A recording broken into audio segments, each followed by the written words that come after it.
David, thanks very much indeed. Dr. Osama Hassan joining us from the Quilliam Foundation. More from here very shortly. For now, though, let's just take you back to Gillian. Gillian. Colin, thank you. The other story today, the funeral of Northern Ireland's former Deputy First Minister, Martin McGuinness, is taking place now in Derry. Among those attending is former US President Bill Clinton. Our Ireland correspondent David Blevins is at Longtower Church in Derry for us. And I understand that there were cheers and clapping once Bill Clinton was recognised. And even royalty. Yes, the Requiem Mass is now underway here at the Church of St Columba at Longtower, and Martin McGuinness's widow Bernie, their two daughters and two sons have been joined not only by the former US President Bill Clinton, but by Irish presidents past and present, Irish prime ministers past and present, and perhaps most notably of all, the former Northern Ireland First Minister Arlene, two men who played instrumental roles in the brokering of the historic Good Friday Agreement. So the former president had made his way from the United States to pay his respects, and there was a very touching moment inside the church when Sinn Féin President Gerry Adams introduced President Clinton to Martin McGuinness's family. But as I say, the other moment of applause was reserved for the former Northern Ireland First Minister Arlene Foster, and I don't think we can understate the significance of her attendance here today. Important to remind people she's not just the leader of the largest unionist party in Northern Ireland and a woman who shared power with Martin McGuinness, but she herself survived an IRA bombing, and her father, a former part-time policeman, survived an IRA gun attack. So it is quite an act of reconciliation for her to have chosen to be present at this Requiem Mass today and to show her respects to Martin McGuinness. How many people struggled could be criticised for her presence at the funeral today. Republicans, well, she does face the prospect of some criticism even from within her own Democratic Unionist Party, but Arlene Foster recognises that if there is to be any prospect of Northern Ireland moving forward from the difficult political situation in which it currently finds itself without a devolved government, then there has to be reaching out from both sides.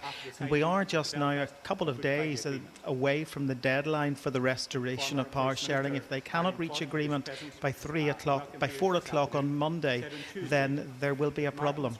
So that's part of the reason I think she's here. OK, David, thank you. David Blevins, our Ireland correspondent there.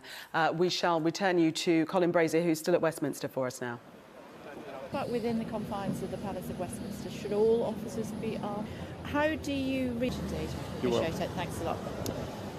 Still to come here on Sky News, we are going to be telling you more about the victims. 3 victims have now been named in connection with this terrorist attack yesterday. We are expecting in the next hour and a half to hear more also about the attacker, British-born, we believe. 8 people have been arrested, 6 properties have been raided, including 3 in Birmingham. The car that was used, we believe that was also rental. More information on that in just a short time. We'll also be taking you to Derry for the funeral of Martin McGuinness, which is underway. All that to come in just a moment here on Sky News.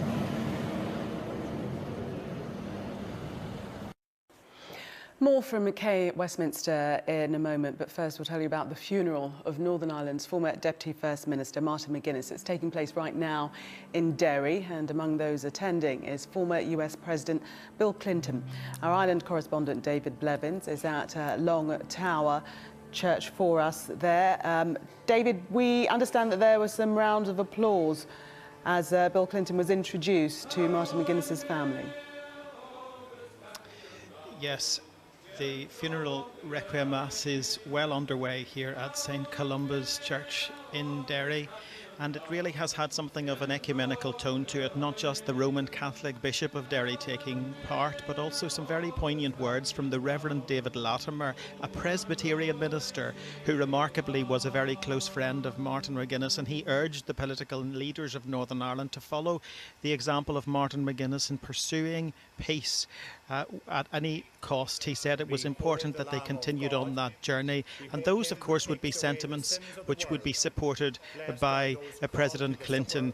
President Clinton has made the journey from the United States to be here today. He arrived at this church alongside the former Irish Prime Minister Bertie Ahern, two men, of course, who were instrumental in the brokering of the historic Good Friday Agreement after the IRA ceasefire back in 1998. And there was rapturous applause for Bill Clinton when he arrived. People here really very pleased that he had come to pay his respects to a man who is considered by many to have been the most famous son of this ancient city, and thousands literally have packed the streets where he once waged war but later championed peace. And among the mourners supporting his widow Bernie, their two sons and two daughters, are Irish presidents past and present. President Michael D. Higgins receiving communion just as we speak there in the front row. Also former present and former Irish Prime Ministers. You can see the Taoiseach Enda Kenny also receiving communion just at the moment. But there were some very poignant scenes also as the procession made its way from Martin McGuinness's very modest terrace home to this church, when we saw Gerry Adams, his lifelong friend and partner in politics, carry the coffin of Martin McGuinness, and alongside Gerry Adams was the deputy leader of Sinn Féin, Mary Lou MacDonald, and also Michelle O'Neill, the new leader of Sinn Féin in the Northern Ireland Assembly, the woman who has succeeded Martin McGuinness as the leader of Sinn Féin at Stormont.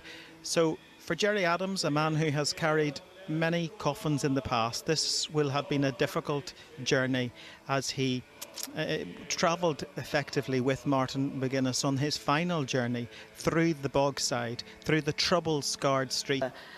Was prey to. David, we're going to have to leave it there. I want to take you straight back to Kay Burley at Westminster for us now. Thank you, Callie.